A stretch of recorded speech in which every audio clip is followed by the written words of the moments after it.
यदि हम वन के बारे में बात करें ना, तो बेटा वन जो है वो एक इनडेफिनिट प्रोनाउन भी है, साथ ही में ये एडजेक्टिव भी होता है। अगर हम इंडेफिनिट प्रोनाउन की बात करें तो भाई इंडेफिनिट प्रोनाउन ऐसे प्रोनाउन होते हैं जो कि किसी अननोन नाउन के स्थान पर लिखे जाते हैं। मतलब ऐसी संज्ञा जिसके के बारे में हमें कोई जानकारी नहीं है, तो ऐसी संज्ञा के स्थान पर जिन प्रोनाउन का इस्तेमाल किया जाता है उन्हें हम इंडेफिनिट प्रोनाउन कहते हैं। और यदि बात करें एडजेक्टिव की, तो एडजेक्टिव तो बेटा आप अच्छी तरह से जानते हो, नाउन की जो विशेषताएं बताता है, जो नाउन को क्वालिफाई करता है, उसको हम एडजेक्टिव कहते हैं। तो यदि हम फिर से बात करें तो वन इंडेफिनिट प्रोनाउन भी है और एडजेक्टिव भी है। यदि वन का यूज एडजेक्टिव के रूप में होता है, मतलब नाउन से पहले किया जाता है, तो वन का हिंदी अर्थ एक होता है। लेकिन यदि वन का यूज इंडेफिनिट प्रोनाउन के रूप में किया जा रहा है, तो इसका हिंदी अर्थ कोई भी या किसी को भी के रूप में हमारे सामने निकल के आता है। यदि हम वन का प्लूरल बनाएं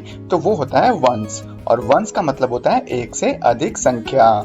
यदि हम वन का पजेसिव केस बनाएं तो वो होता है ONE'(S) वंस, और जिसका हिंदी अर्थ होता है किसी का, किसी की और किसी के। इसी के साथ में यदि हम वन का रिफ्लेक्सिव और एम्फेटिक प्रोनाउन बनाएं तो वो होता है बेटा वन सेल्फ, जिसका हिंदी अर्थ खुद भी हो सकता है और अपने आप भी हो सकता है। तो चलिए बेटा हम वंस, ONE'(S) वंस और वन सेल्फ, इन तीनों का करेक्ट यूज करना सीखते हैं। तो जैसा कि बेटा आपको अपनी स्क्रीन के सामने how to correct use ones लिखा हुआ है, तो बेटा सबसे पहले हम वंस के बारे में पूरी जानकारी जुटाएंगे।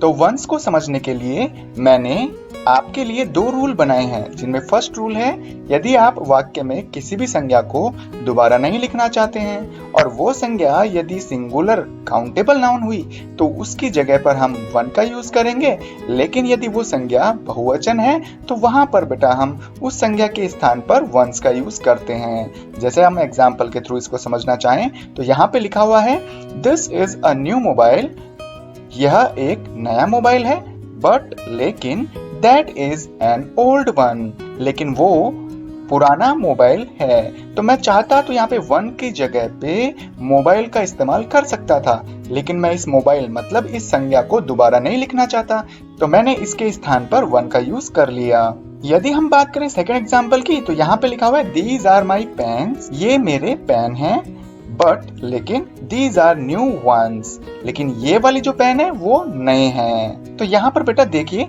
मेरे को यूज करना चाहिए था माई पेन्स, मतलब जो पेन्स है बहुवचन में है, प्लूरल के रूप में इस्तेमाल किया गया है, तो इसकी जगह पर मुझे क्या यूज करना चाहिए था ONES, न कि ONE'(S). यदि हम रूल नंबर 2 की बात करें तो रूल नंबर 2 को बेटा थोड़ा ध्यान से समझना। सम, एनी और पजेसिव जो एडजेक्टिव्स होते हैं ना, उनके बाद में हम वन या वंस, इन दोनों में से किसी का भी प्रयोग नहीं करते हैं बेटा।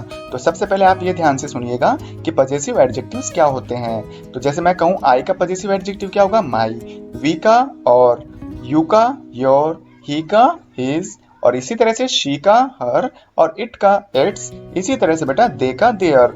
लेकिन बेटा पजेसिव प्रोनाउन की बात करें तो आई का पजेसिव प्रोनाउन होता है माइन, वी का पजेसिव प्रोनाउन होता है ऑर्स, इसी तरह से यू का योर्स, ही का हिज, शी का हर्स, इट का इट्स, दे का देयर्स। आपके लिए ध्यान रखने वाली बात यह है कि ही का पजेसिव एडजेक्टिव भी हिज होता है और पजेसिव प्रोनाउन भी हिज होता है। इसी तरह से इट का पजेसिव एडजेक्टिव भी इट्स होता है और पजेसिव प्रोनाउन भी इट्स होता है। तो ये रूल हमें ये कहता है कि आपको सम, एनी और पजेसिव एडजेक्टिव के बाद में वन और वंस का प्रयोग नहीं करना है। तो फिर किसका प्रयोग करना है हमें? तो हमें प्रयोग करना है सब्जेक्ट में आने वाला जो भी नाउन है उसका पजेसिव प्रोनाउन इस्तेमाल करना है। तो चलिए बेटा इसको एग्जाम्पल के थ्रू समझने की कोशिश करते हैं। फर्स्ट एग्जाम्पल में लिखा हुआ है योर फोन्स आर न्यू, कि तुम्हारे जो फोन है वो नए हैं, but my ones are old. तो बेटा देखो सबसे पहले माई आ गया, ये क्या है पजेसिव एडजेक्टिव, और पजेसिव एडजेक्टिव के बाद में ना तो हम वन का यूज करते हैं और ना ही वंस का। तो माई वंस की जगह हमें क्या इस्तेमाल करना चाहिए था? माई का जो पजेसिव प्रोनाउन है ना माइन, उसे इस्तेमाल करना चाहिए था। तो ये सेंटेंस कुछ इस तरह से होना चाहिए था your phones are new but mine are old. अगर हम सेकंड एग्जांपल की बात करें तो इसमें लिखा हुआ है माई लैपटॉप इज न्यू, मेरा लैपटॉप नया है बट लेकिन हर वन इज ओल्ड। तो बेटा देखिए सबसे पहले यहाँ पर जो लैपटॉप है वो सिंगुलर है, तो सिंगुलर नाउन को दोबारा लिखने से बचने के लिए हम वन का प्रयोग करते हैं। लेकिन यहाँ पर अगर पजेसिव एडजेक्टिव का इस्तेमाल किया जा रहा है तो आप इसके बाद में वन का प्रयोग नहीं कर सकते। तो फिर हमें किसका प्रयोग करना होगा? जो हर है उसका जो पजेसिव प्रोनाउन होता है वो है हर्स। तो यहाँ पे सेंटेंस ऐसे होना चाहिए था, my laptop is new but hers is old. यदि हमें ONE'(S) मतलब इस वाले वंस का यूज करेक्ट तरीके से करना है तो हमें ये समझना होगा कि वन का जो पजेसिव केस होता है ना बेटा, वो होता है वंस, ONE'(S). तो इसको भी हम एग्जाम्पल के थ्रू अच्छी तरह से समझने की कोशिश करते हैं। तो फर्स्ट एग्जाम्पल लिखा हुआ है यहाँ पे, one should respect his elders. तो बेटा यदि सब्जेक्ट में वन का यूज हो रहा है ना तो आपको उसका जो पजेसिव केस है वो होता है वंस, ONE'(S), उसका इस्तेमाल करना चाहिए था। आप किसी भी दूसरे प्रोनाउन का पजेसिव केस इस्तेमाल नहीं कर सकते। तो यहाँ पर ये सेंटेंस होना चाहिए था, one should respect one's elders. इसी तरह से सेकंड एग्जांपल है, one must quit her bad habit, कि किसी को भी अपनी जो बुरी आदतें हैं वो छोड़ देनी चाहिए। तो बेटा यहाँ पर हमने इस्तेमाल किया है हर का, जबकि ये जो हर है वो शी का पजेसिव केस है। हमें इस्तेमाल करना चाहिए था वन का पजेसिव केस। तो वन का पजेसिव केस क्या होता है? वंस। यदि हम बात करें how to correct use oneself, तो बेटा जो वन सेल्फ है ना वो वन का एम्फेटिक प्रोनाउन भी होता है और रिफ्लेक्सिव प्रोनाउन भी होता है। यदि वन सेल्फ का प्रयोग सेंटेंस में एम्फेटिक प्रोनाउन के रूप में किया जा रहा है तो वन सेल्फ का हिंदी अर्थ होगा स्वयं ही और खुद ही। लेकिन वन सेल्फ का प्रयोग यदि रिफ्लेक्सिव प्रोनाउन के रूप में किया जा रहा है तो इसका हिंदी अर्थ होगा अपने आप। किसका? वन सेल्फ का। अब आप इस वन सेल्फ को पहचानेंगे कैसे कि भाई सेंटेंस में ये एम्फेटिक प्रोनाउन है या रिफ्लेक्सिव प्रोनाउन है? तो इसके लिए बेटा आप ध्यान रखना, यदि सेंटेंस में सब्जेक्ट के तुरंत बाद वन सेल्फ का यूज हो रहा है तो ये एम्फेटिक प्रोनाउन है। यदि सेंटेंस के लास्ट में वन सेल्फ का यूज हो रहा है तो फिर ये रिफ्लेक्सिव प्रोनाउन है। तो आइए इसको एग्जाम्पल के थ्रू अच्छी तरह से समझने की कोशिश करते हैं। तो बेटा सबसे पहले हम एग्जाम्पल नंबर 1 और 2 इनको ध्यान से देखते हैं। तो देखिए बेटा फर्स्ट और सेकंड सेंटेंस सेम ही है, लेकिन मैंने यहाँ पर जो सब्जेक्ट है वन उसके तुरंत बाद में वन सेल्फ का प्रयोग किया है। तो ये वाला जो वन सेल्फ है वो एम्फेटिक प्रोनाउन है, जबकि सेकंड एग्जाम्पल में मैंने वन सेल्फ का प्रयोग सेंटेंस के लास्ट में किया है। तो ये क्या है बेटा? Reflexive pronoun. अब जो इनका हिंदी अर्थ है ना उनमें बेटा अंतर आएगा। वो कैसे अंतर आएगा तो मैं बताता हूँ आपको। तो बेटा ये जो अंतर आएगा ना वो वन सेल्फ के हिंदी अर्थ को लेकर आएगा। कैसे? तो बेटा इसका हिंदी अर्थ बनाते हैं। फर्स्ट वाला जो सेंटेंस है उसका हिंदी अर्थ होगा one self should do work, कि किसी को भी अपना जो काम है वो स्वयं ही या खुद ही करना चाहिए। मतलब यहाँ पर एम्फेटिक प्रोनाउन के रूप में वन सेल्फ का यूज किया जा रहा है, इसलिए यहाँ पर जो चीजें हैं दबाव देकर कही जा रही है, जोर देकर कही जा रही हैं। लेकिन यदि आपको इसी बात को थोड़ा सिंपल तरीके से बिना दबाव वाले तरीके से कहना है तो आपको क्या करना होगा? उस वन सेल्फ को लास्ट में लिखना होगा। तो इसका हिंदी अर्थ हुआ one should do work one self, कि किसी को भी अपना काम करना चाहिए। मतलब ये जो बात है प्यार से भी कही जा सकती है, यहाँ पर किसी भी प्रकार के दबाव का एहसास नहीं किया जाता है। यदि हम थर्ड सेंटेंस की बात करें तो यहाँ पे लिखा है वन हर्ट हिमसेल्फ। तो बेटा देखिए सबसे पहले वन का जो रिफ्लेक्सिव प्रोनाउन होता है वो वन सेल्फ होता है, न कि हिमसेल्फ या हर सेल्फ। तो सेंटेंस सही इस तरह से होता वन हर्ट वन सेल्फ। तो उम्मीद है बेटा आपको वन, वंस और वन सेल्फ और इसी तरह से इसका पजेसिव केस और रिफ्लेक्सिव और एम्फेटिक प्रोनाउन के रूप में कैसे इस्तेमाल करते हैं अच्छी तरह से समझ में आ गया होगा। यदि फिर भी कोई कंफ्यूजन है तो बेटा आप मुझे कमेंट करके बता सकते हैं, मैं आपके कंफ्यूजन को जल्द से जल्द क्लियर करने की कोशिश करूंगा। अगर हम बात करें मच और मैनी के करेक्ट यूज के बारे में तो बेटा मच और मैनी से रिलेटेड जितने भी कंफ्यूजन है वो आपको इस वीडियो को देखने के बाद में बिल्कुल क्लियर हो जाएंगे। तो देखिए इसका जो रूल नंबर फर्स्ट हमें ये कहता है कि जो मच है और मैनी है ये दोनों में फर्क इतना ही है कि मच का प्रयोग अधिक मात्रा को बताने के लिए किया जाता है, जबकि मैनी का प्रयोग अधिक संख्या को बताने के लिए किया जाता है। इसी के साथ में आपको ये ध्यान रखना होगा, क्योंकि बेटा मैं आपको ये जो रूल नंबर फर्स्ट है वो बिल्कुल बेसिक बता रहा हूँ। मच का प्रयोग अनकाउंटेबल नाउन से पहले किया जाता है, जबकि मैनी का प्रयोग प्लूरल काउंटेबल नाउन से पहले किया जाता है। मतलब जिसको हम गिन सकते हैं और अगर वो बहुवचन है तो उससे पहले हम मैनी का प्रयोग करेंगे, लेकिन जिन संज्ञाओं को हम गिन नहीं सकते उनसे पहले हम मच का प्रयोग करेंगे। तो चलिए इसको एग्जाम्पल के थ्रू समझते हैं। फर्स्ट एग्जाम्पल है how many money do you have. तो आप ध्यान रखिएगा इस सेंटेंस में मनी जो है ना वो अनकाउंटेबल है, मतलब उसको गिन नहीं सकते। इसलिए हम क्या करेंगे, मनी से पहले मच का प्रयोग करेंगे, क्योंकि मैंने यहाँ पे मैनी का प्रयोग कर दिया इसलिए गलत हुआ है। इसी तरह से यदि हम सेकंड सेंटेंस की तरफ देखें तो यहाँ पे लिखा हुआ है I don't have much friends. तो यहाँ पर फ्रेंड्स को देखने पर पता चल रहा है कि ये एक काउंटेबल नाउन है और प्लूरल फॉर्म में है, तो इसलिए इससे पहले हमें मैनी का प्रयोग करना पड़ेगा। क्योंकि मैंने यहाँ पे मैनी का प्रयोग नहीं किया इसलिए पूरा सेंटेंस गलत हो गया। तो ये जो सेंटेंस है वो कुछ इस तरह से होना चाहिए, I don't have many friends. Rule number first के बाद में आने वाले जो रूल नंबर सेकंड और रूल नंबर थर्ड है ना, वो है बेटा मच और मैनी के एडवांस्ड रूल। तो उम्मीद है बेटा वो भी आपको अच्छी तरह से समझ में आ जाएंगे। यदि मैनी और मच के एडवांस रूल के बारे में बात करें तो वो है रूल नंबर सेकंड। इसमें लिखा हुआ है कि पॉजिटिव सेंटेंस में मच और मैनी का प्रयोग ऑब्जेक्ट से पहले नहीं किया जाता।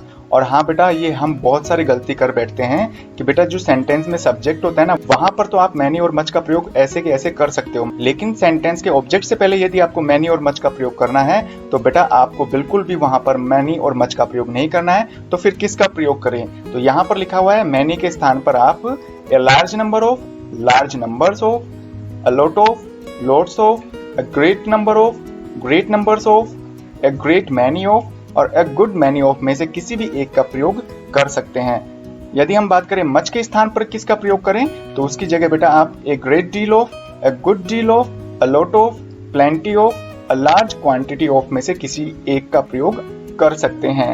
तो चलिए बेटा इनको अच्छी तरह से हम एग्जाम्पल के थ्रू समझने की कोशिश करते हैं।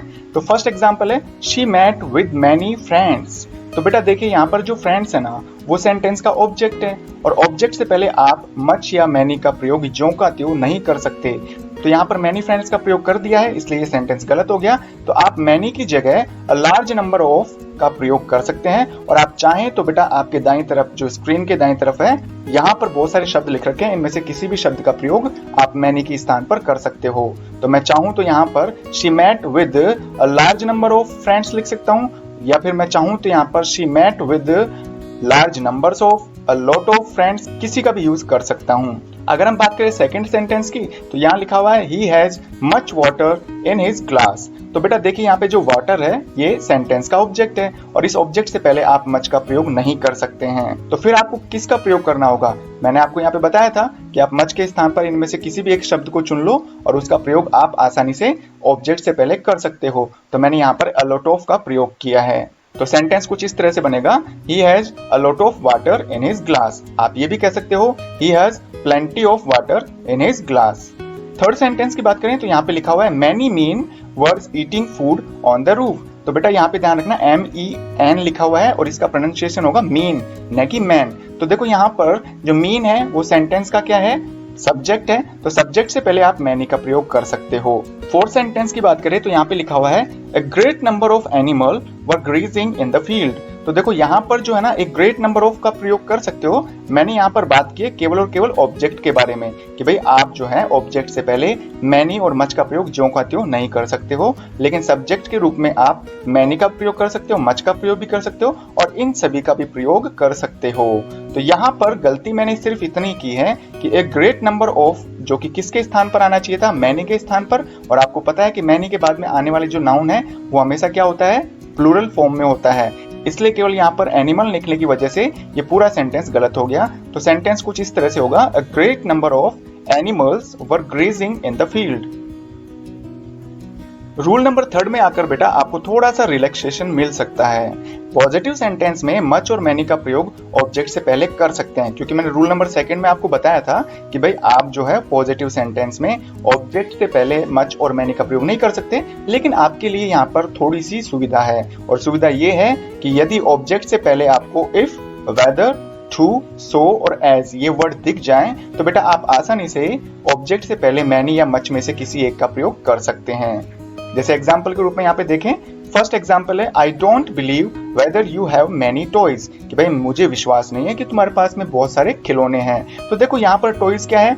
इस सेंटेंस का ऑब्जेक्ट है और ऑब्जेक्ट से पहले मैंने डायरेक्टली मैनी का यूज कर लिया। क्यों किया? क्योंकि इस ऑब्जेक्ट से पहले बेटा वेदर का यूज हो रहा है।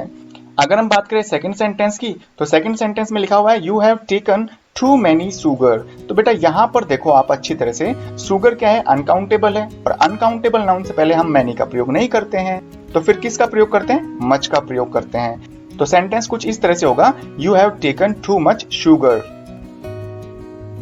और हाँ बेटा, सम और एनी, इन दो वर्ड्स को मतलब दो एडजेक्टिव्स को लेकर भी आपके दिमाग में हमेशा कंफ्यूजन बना रहता है, क्योंकि बेटा कंफ्यूजन इसलिए है कि सम और एनी दोनों का ही हिंदी अर्थ बेटा कुछ, कोई और थोड़ा होता है। तो फिर इनका करेक्ट यूज कैसे करें, तो देखिए इनको भी समझने की कोशिश करते हैं रूल नंबर फर्स्ट में। तो बेटा ध्यान रखना, सम का प्रयोग पॉजिटिव सेंटेंस में होता है, जबकि एनी का प्रयोग नेगेटिव सेंटेंस में होता है। थोड़ा ये भी ध्यान रखना, यदि सम का प्रयोग अनकाउंटेबल नाउन से पहले होता है तो वहां पर मात्रा बताने के लिए होगा, जबकि सम का प्रयोग यदि प्लूरल काउंटेबल नाउन से पहले हो रहा है तो वहां पर वो संख्या को बताएगा। ठीक इसी तरह से एनी का प्रयोग भी अनकाउंटेबल नाउन से पहले होता है तो मात्रा को बताएगा, लेकिन एनी का प्रयोग बेटा ध्यान रखना काउंटेबल नाउन से पहले हो सकता है, और वो काउंटेबल नाउन सिंगुलर भी हो सकता है तो प्लूरल भी हो सकता है। तो सम और एनी को लेकर केवल एक अंतर हमारे सामने आया है, और वो अंतर है कि भाई सम का प्रयोग हमेशा प्लूरल नाउन से पहले होता है, जबकि एनी का प्रयोग सिंगुलर और प्लूरल दोनों से पहले किया जा सकता है। चलिए इसको एग्जाम्पल से हम समझते हैं अच्छी तरह से। फर्स्ट एग्जाम्पल है, he does not feed some animal. तो बेटा आप अच्छी तरह से ध्यान रखिएगा कि इस सेंटेंस में मैंने सम का प्रयोग किया है, मतलब एक्चुअल में देखा जाए तो यहाँ पे दो गलतियां मैंने की हैं। तो भाई सीधी सी बात है, ये नेगेटिव सेंटेंस है, नेगेटिव सेंटेंस में सम का प्रयोग नहीं होता है, किसका प्रयोग होता है, एनी का। अगर मान लीजिए ये पॉजिटिव सेंटेंस होता तो सम के बाद में बेटा हम किसका प्रयोग करते, प्लूरल नाउन का, जबकि यहाँ पे सिंगुलर नाउन का प्रयोग किया जा रहा है। तो सेंटेंस कुछ इस तरह से होना चाहिए था, ही does not feed any animal या फिर एनिमल्स। मैंने कहा था ना कि एनी का प्रयोग सिंगुलर और प्लूरल दोनों के लिए ही किया जाता है। ठीक इसी तरह से सेकंड एग्जांपल है, Rahul has some coffee. Rahul के पास कुछ कॉफी है। तो बेटा यहाँ पर देखिए ये सेंटेंस क्या है, पॉजिटिव सेंटेंस है, और पॉजिटिव सेंटेंस में बेटा मैंने कहा था आपको कि सम का प्रयोग किया जा सकता है, चाहे वो काउंटेबल नाउन हो या अनकाउंटेबल। इस सेंटेंस में आने वाली जो कॉफी है वो अनकाउंटेबल नाउन है। अगर हम बात करें थर्ड सेंटेंस की तो वो है, they are using some correct rule. तो बेटा देखो ये पॉजिटिव सेंटेंस है, पॉजिटिव सेंटेंस में सम का प्रयोग किया जाता है, लेकिन गलती ये है कि सम के बाद आने वाली जो संज्ञा है, जो नाउन है, वो हमेशा प्लूरल में होना चाहिए। तो सेंटेंस कुछ इस तरह से बनेगा, they are using some correct rules. अगर हम बात करें रूल नंबर सेकंड की तो वो है कि भाई सम और एनी का प्रयोग इंट्रोगेटिव सेंटेंस में हो सकता है। पहले रूल में हमने जाना था कि भाई सम का प्रयोग पॉजिटिव में और एनी का प्रयोग नेगेटिव में होता है, लेकिन यदि हमें सम और एनी का प्रयोग इंट्रोगेटिव सेंटेंस में करना हो ना, तो भाई आपको दोनों का प्रयोग इंट्रोगेटिव सेंटेंस में तभी करना होगा जबकि आप रिक्वेस्ट का भाव दर्शाना चाहें। जैसे एग्जांपल में यहाँ पे लिखा हुआ है, फर्स्ट एग्जांपल है, will you give me some water. तो बेटा ये रिक्वेस्ट कर रहा है कि भाई क्या आप मुझे कुछ पानी देंगे, तो यहाँ पे हमने सम का प्रयोग कर दिया। और यहाँ पे ध्यान रखना बेटा, सम का प्रयोग काउंटेबल अनकाउंटेबल दोनों से पहले होता है यदि इसका प्रयोग इंट्रोगेटिव सेंटेंस में किया जा रहा है। तो अगर सेकंड सेंटेंस की बात करें तो would you lend me any pen. तो देखिए यहाँ पर भी बेटा रिक्वेस्ट ही की जा रही है कि क्या आप मुझे आपका पेन उधार देंगे। तो यहाँ पर एनी का प्रयोग हमने नाउन से पहले कर दिया। ठीक इसी तरह से यदि हम रूल नंबर थर्ड की बात करें तो रूल नंबर थर्ड हमें ये कहता है कि भाई आप एनी का प्रयोग जो है ना पॉजिटिव सेंटेंस में कर सकते हो, लेकिन तभी कर सकते हो जब आपके सामने ये शब्द आए। और वो शब्द कौन से हैं, हार्डली, स्केर्सली, रेयरली, विदाउट और नेवर। तो बेटा देखा जाए ना तो ये जो पांचों शब्द है ना, ये बेटा अपने आप में नेगेटिव वर्ड हैं। तो सेंटेंस चाहे पॉजिटिव ही क्यों ना हो, लेकिन उसका सेंस हमेशा नेगेटिव ही निकलेगा। जैसे एग्जाम्पल के रूप में यहाँ पे लिखा है, फर्स्ट सेंटेंस है, he went to Jaipur without any money. तो बेटा यहाँ पर मैंने विदाउट का प्रयोग किया है ना, तो ये नेगेटिव वर्ड है और इसलिए मैंने यहाँ पर एनी का प्रयोग कर दिया है। अगर सेकंड सेंटेंस की तरफ देखें तो यहाँ पे है, I got hardly any marks in the exam. तो यहाँ पर हार्डली आने की वजह से ये जो पूरा सेंटेंस है वो नेगेटिव अर्थ दे रहा है। क्यों दे रहा है, क्योंकि अगर इसका हिंदी अर्थ करें ना तो ये होगा कि I got hardly any marks in the exam, कि मुझे एग्जाम में बहुत ही कम नंबर मिले हैं, न के बराबर। तो जो न के बराबर चीजें होती हैं बेटा, उनको भी हम नेगेटिव सेंस में यूज करते हैं। अगर हम रूल नंबर 4 की बात करें तो ध्यान रखिएगा, एनी से पहले हमेशा नोट का प्रयोग होता है, न कि नो का। अब देखो इसका रीजन मैं बताता हूं आपको। रीजन ये है बेटा कि नो क्या है, अपने आप में एक एडजेक्टिव है, जबकि जो नोट है वो एडवर्ब है। तो आप बेटा हमेशा ध्यान रखना, दो या दो से अधिक एडजेक्टिव्स का यूज एक साथ नहीं कर सकते। किसी भी नाउन से पहले यदि आपको एडजेक्टिव का यूज करना है तो आने वाला एडजेक्टिव एक ही होगा। यदि आपको दो या दो से अधिक एडजेक्टिव का यूज करना है तो बेटा उन एडजेक्टिव्स के बीच में आपको कनेक्टिव्स का यूज करना पड़ेगा। चलो इसे अच्छी तरह से हम एग्जाम्पल के थ्रू समझते हैं। फर्स्ट एग्जाम्पल में है I have no any book. तो बेटा देखो बुक क्या है, यहाँ पे नाउन है, नाउन से पहले एनी आया, ये एडजेक्टिव है, और एनी से पहले भी हमने क्या लगा दिया, नो, जो कि एडजेक्टिव है। तो बेटा कोई भी एडजेक्टिव दूसरे एडजेक्टिव की विशेषता नहीं बताता। हमें यहाँ पर क्या करना होगा कि जो एनी है उससे पहले नोट का प्रयोग करना होगा। और क्यों करना होगा, क्योंकि बेटा सेंटेंस का स्ट्रक्चर भी कुछ ऐसा ही होता है कि नाउन से पहले एडजेक्टिव आ रहा है तो ठीक है, एडजेक्टिव से पहले एडजेक्टिव ना आकर एडवर्ब या आर्टिकल आ सकता है। अगर हम सेकंड सेंटेंस की बात करें तो यहाँ पे है शी हैव नो फ्रेंड। तो बेटा देखो यहाँ पर फ्रेंड क्या है, नाउन है, और नाउन से पहले आपने नो का प्रयोग कर दिया। ये एडजेक्टिव है तो नाउन से पहले हम एडजेक्टिव का इस्तेमाल कर सकते हैं। और यहाँ पर बेटा आप नोट का इस्तेमाल नहीं कर सकते क्योंकि नोट क्या है बेटा, एडवर्ब है। तो उम्मीद है बेटा आपको सम और एनी के बीच में जो कंफ्यूजन था, साथ ही साथ में मैनी और मच से रिलेटेड जो भी कंफ्यूजन था आपका दूर हुआ होगा। यदि वीडियो अच्छा लगा है बेटा तो लाइक करिए, साथ ही साथ में बेटा इस वीडियो को अपने फ्रेंड्स में शेयर करिएगा। तो चलिए सबसे पहले हम लिटिल, अ लिटिल और द लिटिल के बारे में कुछ जानकारी जुटा लेते हैं। तो बेटा ध्यान रखना, लिटिल का मतलब होता है नगण्य, नहीं के बराबर, या फिर ऐसी मात्रा जिससे कि हमारा काम नहीं बन पाता है। तो बेटा ध्यान रखना, लिटिल जो है ना वो एक तरह से नेगेटिव वर्ड है। लिटिल में क्या होता है बेटा कि जो चीजें है ना हमारे पास में है तो सही, लेकिन इतनी कम है कि उससे काम नहीं हो सकता। यदि हम बात करें ए लिटिल की, तो ए लिटिल में जो भी मात्रा आती है या जो भी क्वांटिटी आती है वो लिटिल से थोड़ी ज्यादा होती है। ऐसे ही अगर हम बात करें द लिटिल की, तो द लिटिल का प्रयोग हम ऐसी अनकाउंटेबल नाउन से पहले करते हैं जब उस अनकाउंटेबल नाउन से हमें ये पता चले कि भाई हमारे पास में जो भी है वो सब कुछ हमने यूज कर लिया है। या फिर यूं कह सकते हैं कि जो भी हमारे पास में है, चाहे वो 80% हो, 70% हो, 90% हो, तो जब ऐसी बात सामने हमारे आती है तो ऐसी सिचुएशन में हम द लिटिल का प्रयोग करते हैं। आपको ये जानना बहुत जरूरी है कि लिटिल, अ लिटिल और द लिटिल तीनों का प्रयोग बेटा अनकाउंटेबल नाउन से पहले किया जाता है, मतलब ऐसी नाउन जिसको गिना नहीं जा सके। अगर हम इसको काउंटिंग के रूप में देखें ना बेटा, परसेंटेज में इसको शो करना चाहें, तो लिटिल का मतलब होता है हमारे पास में जो भी मात्रा है उसका यदि 20% है तो हम लिटिल का प्रयोग करेंगे। यदि संज्ञा कोई आ गई और उसकी वहां पर मात्रा 20% से ज्यादा और 50% या समथिंग ऐसे ही कुछ हो तो हम वहां पर उससे पहले लिटिल का प्रयोग करते हैं। लेकिन यदि मोर देन 50% हो, 60, 70, 80, 90% सब कुछ चल सकता है इसमें। ऐसी सिचुएशन में बेटा ऐसी संज्ञा से पहले हम द लिटिल का प्रयोग करते हैं। तो चलिए हम इसको एग्जाम्पल के रूप में बेहतर तरीके से समझते हैं। सपोज करिए आपके घर में 10 गेस्ट आए हुए हैं, मतलब 10 मेहमान आपके घर पे आए हुए हैं, तो हमारे पास में लिटिल, अ लिटिल और द लिटिल को लेकर 3 सिचुएशन बनेंगी, जिसको कि मैंने 3 सेंटेंस में आपको समझाने की कोशिश की है। फर्स्ट सेंटेंस में है I have little milk so I can not make tea.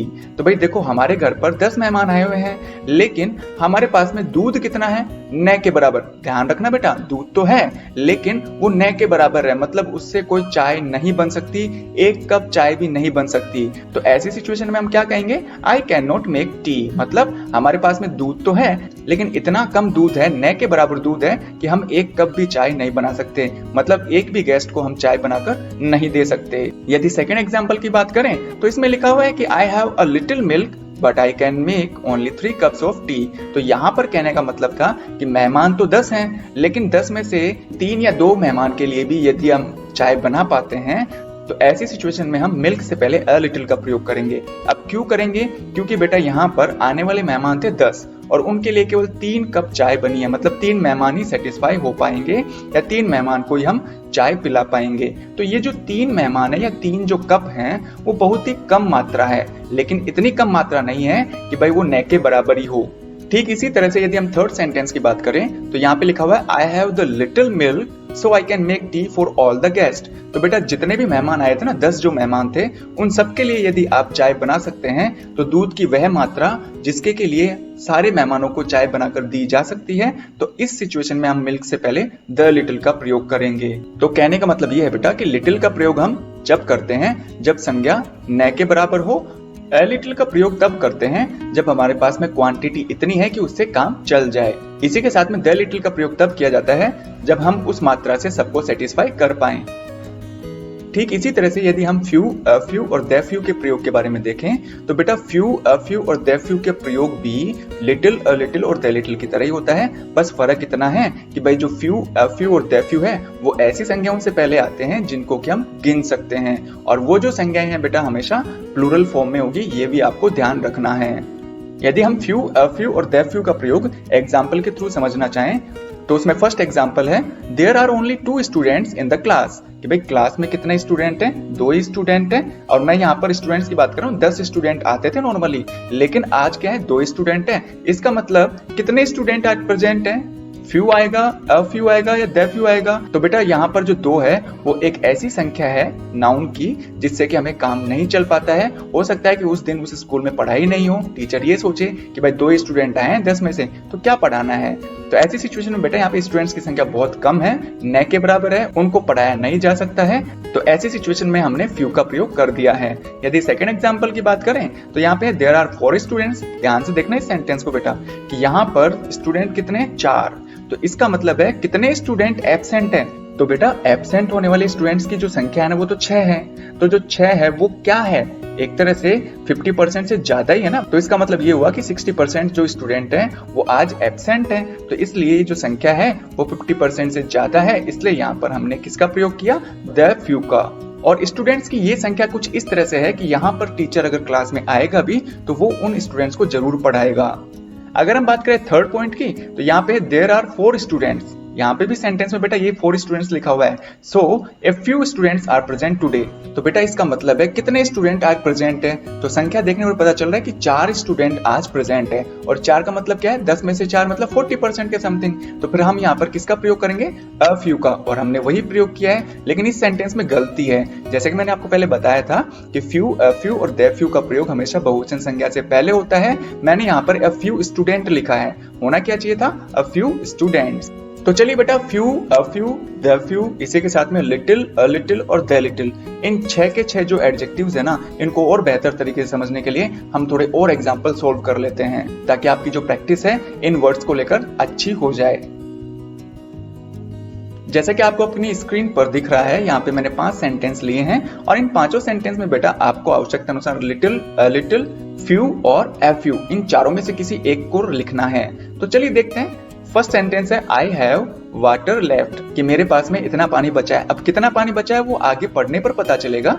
It is enough to share. तो बेटा ये जो पानी जितना भी बचा है ना वो इतना तो है कि हम इसको शेयर कर सकते हैं, लोगों में बांट सकते हैं। तो सबसे पहले आपको डिसाइड करना होगा वाटर क्या है, अनकाउंटेबल नाउन। तो अनकाउंटेबल है तो लिटिल या अ लिटिल में से ही कोई एक आएगा। तो यहाँ पर आना क्या चाहिए, तो बेटा यहाँ पर जो पानी की मात्रा जो कि बची हुई है ना वो इतनी तो है कि हम दूसरों में शेयर कर सकते हैं। भाई ऐसा तो है नहीं कि उस पानी का कोई उपयोग ही नहीं होगा, न के बराबर पानी बचा है। अगर न के बराबर पानी बचा हुआ होता तो हम दूसरों के साथ शेयर क्यों करते। तो इसलिए यहाँ पर बेटा अ लिटिल का प्रयोग होगा। अगर हम बात करें सेकंड सेंटेंस की तो सेकंड सेंटेंस कुछ इस तरह से है, he has education, he can not read and right, कि भाई उसके पास इतनी एजुकेशन तो है कि वो ना तो सेडिंग से पढ़ सकता है ना लिख सकता है। तो सीधी सी बात पता चल रही है अपने को यहाँ पे कि उसे एजुकेशन बहुत कम है। तो बहुत कम एजुकेशन की सिचुएशन में हमें पहली बात तो ये ध्यान रखना कि एजुकेशन एक अनकाउंटेबल नाउन है। क्यों है, क्योंकि इसके लास्ट में ION आ रहा है ना, तो ये एब्स्ट्रैक्ट नाउन है, और एब्स्ट्रैक्ट नाउन हमेशा बेटा अनकाउंटेबल नाउन होते हैं। तो अनकाउंटेबल नाउन से पहले वही बात लिटिल या अ लिटिल में से क्या आएगा, लिटिल आएगा। और यहाँ पर लिटिल क्यों आएगा बेटा, कारण है इसका, क्योंकि उसने एजुकेशन ही न के बराबर ली है, बहुत कम मात्रा में ली है, कि उसकी वजह से उसे ना तो पढ़ना आ रहा है और ना लिखना आ रहा है। There are people she trusts, it is a bit sad, कि भाई इतने लोग हैं जिस पर वो विश्वास करता है, और वो कितने लोग हैं वो हमें सेकंड सेंटेंस में पता चल रहा है कि it is a bit sad, कि बड़े दुख की बात है। तो बड़ी दुख की बात का मतलब यहाँ पे ये है बेटा कि ये नेगेटिव वर्ड हुआ कि नहीं, दुख जो होता है वो एक नेगेटिव वर्ड अपने आप में। तो यहाँ पर सबसे पहले देखो कि पीपल काउंटेबल है या अनकाउंटेबल। तो भाई सीधी सी बात है, पीपल क्या है, काउंटेबल है। तो यहाँ पर फ्यू और अ फ्यू में से कुछ आना चाहिए। अब यहाँ पर देखे नंबर ऑफ पीपल, मतलब कितने लोगों पर विश्वास करता है। तो यहाँ पर पता चल रहा है जब बात सैड की हो रही है यानी कि बड़े दुख की बात हो रही है, तो यहाँ पर संख्या भी बेटा बहुत कम होगी। तो यहाँ पर हम लगाएंगे फ्यू। फोर्थ सेंटेंस में है he gave us apples we can share them. वही बात आ गई ना वापस से कि भाई हमें उसने इतने सेव दिए कि हम उसको शेयर कर सकते हैं, बांट सकते हैं। तो यहाँ पर एप्पल्स बहुवचन संज्ञा है, तो यहाँ पर फ्यू और अ फ्यू में से कोई आएगा, और क्या आएगा यहाँ पे, अ फ्यू वर्ड आएगा। क्यों आएगा, क्योंकि यहाँ पर सेवों की जो संख्या है ना वो इतनी तो है कि हम दूसरों में उसको बांट सकते हैं। भाई इतने सेव तो है नहीं कि उसका हम काम ले ही नहीं सके आगे। ठीक इसी तरह से यदि हम फिफ्थ सेंटेंस की बात करें तो यहाँ पे लिखा हुआ है I have eaten toffees that I had, कि भाई मैं उतनी टॉफी तो खा चुका जो कि मेरे पास थी। तो कहने का मतलब ये है यहाँ पे कि हमारे पास में जितनी भी टॉफियां थी ना वो मैं सारी टॉफियां खा गया। और जब बात होती है जितना भी हो उन सब का उपयोग कर लें, तो ऐसी सिचुएशन में हम ना तो फ्यू का प्रयोग करेंगे ना एफ यू का प्रयोग करेंगे, तो यहाँ पर होगा बेटा द फ्यू का प्रयोग। और वो क्यों होगा? क्योंकि यहाँ पर बात हो रही है जितना भी है उन सब का हमने यूज कर लिया है।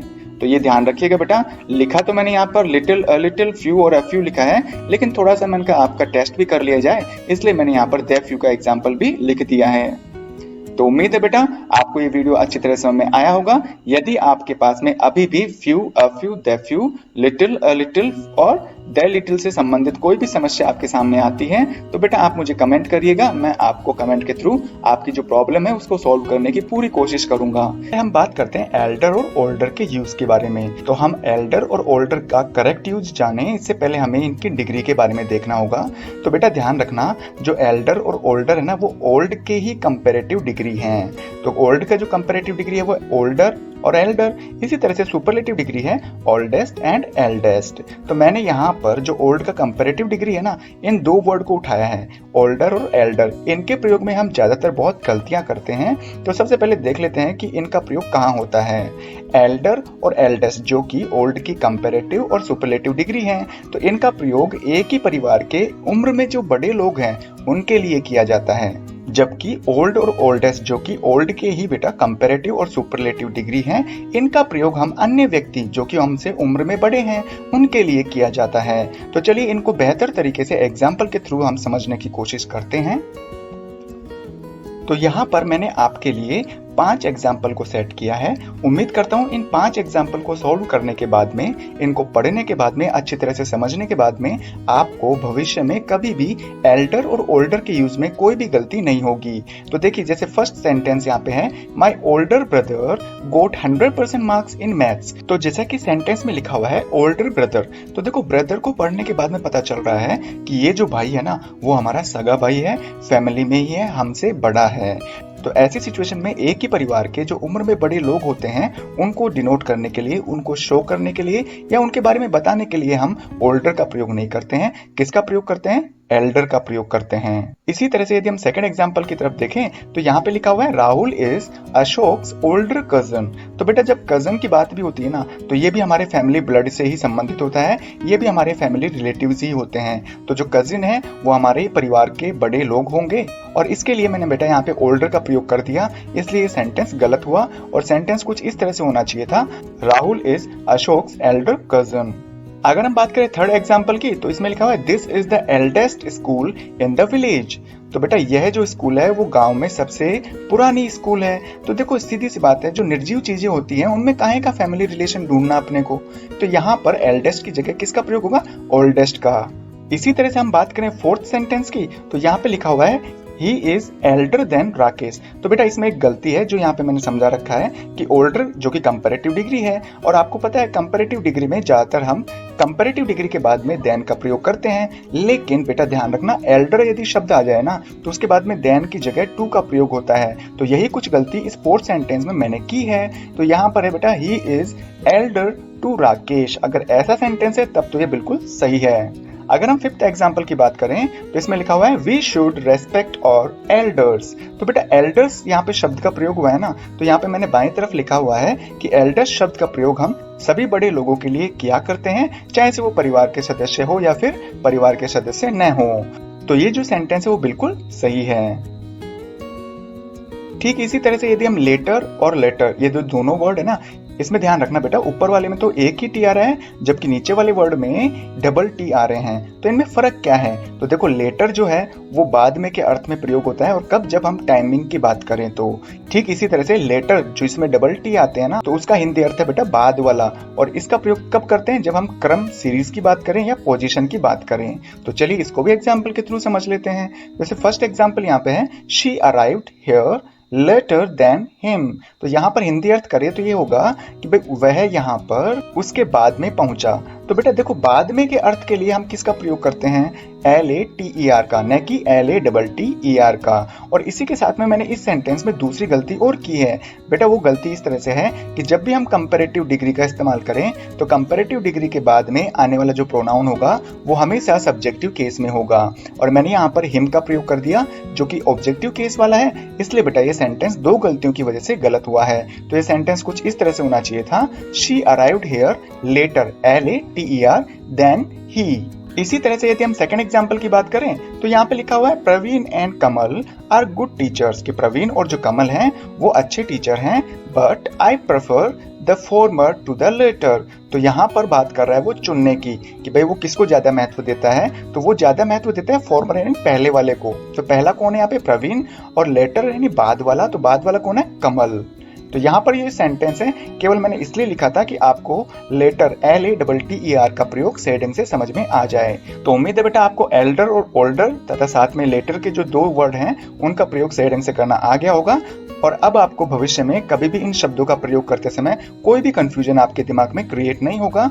यदि हम बात करें फार्दर और फर्दर के प्रयोग के बारे में, तो यहाँ पे फार्दर का मतलब होता है आगे या अधिक दूर, और इस फार्दर का प्रयोग हम डिस्टेंस को कवर करने के लिए करते हैं। मतलब दूरी के बारे में यदि हम बात कर रहे हैं तो हम फार्दर का यूज करेंगे। इसी के साथ में फर्दर का हिंदी अर्थ भी ज्यादा और कुछ के अर्थ में किया जाता है, लेकिन फर्दर का प्रयोग डिस्टेंस यानी दूरी नापने के लिए या दूरी के संदर्भ में नहीं किया जाता है, बल्कि फर्दर का प्रयोग इन एडिशन टू, मतलब और अधिक हमें कुछ कहना है और अधिक किसी के बारे में जानकारी देनी है, तो ऐसी सिचुएशन में हम फर्दर का प्रयोग करते हैं। आपको इसी के साथ में ये भी जानना जरूरी है कि जो फार्दर है वो एडजेक्टिव है, जबकि जो फर्दर है वो एडवर्ब है। अगर हम इनको डिग्री के रूप में देखें तो बेटा जो फार है ना उसका कंपैरेटिव डिग्री फार्दर है, जबकि सुपरलेटिव डिग्री फारदेस्ट है। इसी के साथ में जो फोर है उसका कंपैरेटिव डिग्री फर्दर और सुपरलेटिव डिग्री फर्देस्ट है।